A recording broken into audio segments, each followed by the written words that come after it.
लंबे वक्त से चल रहे ज्ञानव्यापी मस्जिद विवाद में 19 दिसंबर को मुस्लिम पक्ष को एक बड़ा झटका लगा है। हाईकोर्ट ने मुस्लिम पक्ष की तरफ से पेश की गई 5 दरख्वास्तों को रद्द कर दिया है। इन 5 दरख्वास्तों में से 3 ज्ञानव्यापी मस्जिद कमेटी की तरफ से पेश की गई थी, जबकि 2 उत्तर प्रदेश सुन्नी वक्फ बोर्ड की तरफ से पेश की गई थी। इलाहाबाद हाई कोर्ट की तरफ से कहा गया है कि मामला 2 बड़े समुदायों का बीच का है और ये 2 बड़े समुदायों को प्रभावित करता है। हम ट्रायल कोर्ट को 6 महीने के अंदर इस मामले पर जल्द ही फैसला करने का हुक्म देते हैं। कुछ दिनों पहले ज्ञानव्यापी मस्जिद के वजू खाने के हौज में मौजूदा फव्वारे को लेकर माहौल गरमाया हुआ था। हिंदू पक्ष की तरफ से दावा किया गया था कि हौज में मौजूद जो ये फव्वारा है वो शिवलिंग है, जिसे मंदिर होने की निशानी माना गया है। इसके बाद सर्वे में कई और चीज़ों पर यह दावा किया गया कि मस्जिद के अंदर कई ऐसी चीज़ें हैं जो मंदिर होने का सबूत पेश करती हैं। माना जा रहा है कि ज्ञानव्यापी मस्जिद का फैसला 2024 में होने वाले लोकसभा इलेक्शन के करीब आ सकता है, जो चुनाव में भारतीय जनता पार्टी के लिए बेहद फायदेमंद हो सकता है। हिंदूवादी संगठन और हिंदू पक्ष के लोगों को इसी तरह ज्ञानव्यापी मस्जिद के फैसले की उम्मीद है, जिस तरह का फैसला बाबरी मस्जिद पर किया गया था। यानी हिंदू पक्ष के लोगों को पूरा यकीन है कि जल्द ही ज्ञानव्यापी मस्जिद का फैसला उनके हक में जाएगा। हालांकि आईएमसी के राष्ट्रीय अध्यक्ष मौलाना तौकीर रजा ने कहा कि हम हाई कोर्ट की बेईमानी बाबरी मस्जिद फैसले में देख चुके हैं। इस तरह का फैसला अब मुस्लिम पक्ष के लिए मान्य नहीं होगा। बाबरी मस्जिद की तरह कोई दूसरी और मस्जिद या कोई दूसरी मुस्लिम इबादत गाह को हम अब देने को तैयार नहीं हैं। मौलाना तौकीर रजा साहब के इस बयान को हालांकि इसके बाद भड़काऊ बयान कहकर पेश किया जा रहा है। तौकीर रजा साहब ने जो कहा है, एक बार उसे सुन लेते हैं। तो मैंने ऐलान किया है कि बाबरी मस्जिद के बाद बस हमारी आस्था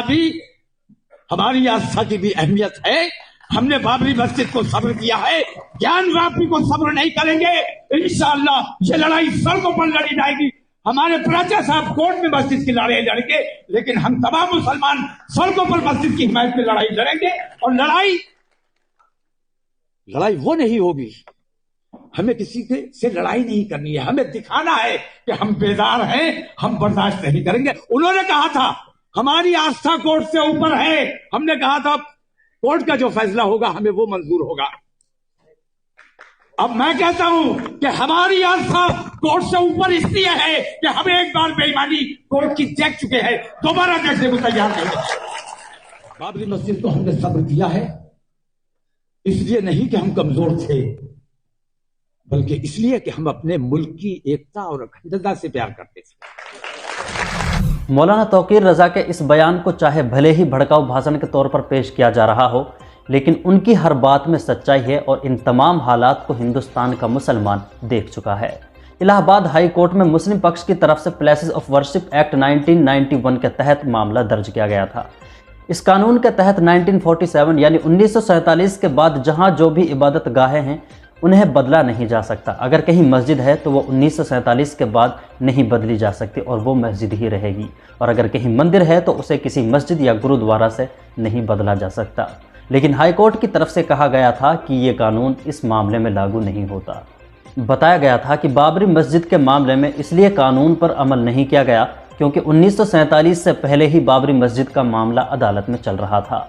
लेकिन ज्ञानव्यापी मस्जिद का मामला 1991 में अदालत में पेश किया गया था। हालांकि इसके बाद भी इस कानून की कोई अहमियत नहीं रही। इस मामले पर अंजुमन इंतजामिया कमेटी के जॉइंट सेक्रेटरी SM यासीन ने कहा है कि जब इंसाफ नहीं मिल रहा है तो सड़क पर उतरने वाले हालात पैदा हो सकते हैं और वो ज्ञानव्यापी मस्जिद के लिए आखिरी पल और आखिरी सांस तक कानूनी लड़ाई जारी रखेंगे। इस पूरी रिपोर्ट के बारे में आपकी क्या राय है, कमेंट बॉक्स में ज़रूर बताएं। वीडियो को लाइक कर दें और शेयर कर दें। अगर चैनल को सब्सक्राइब नहीं किया है तो चैनल को सब्सक्राइब ज़रूर करें।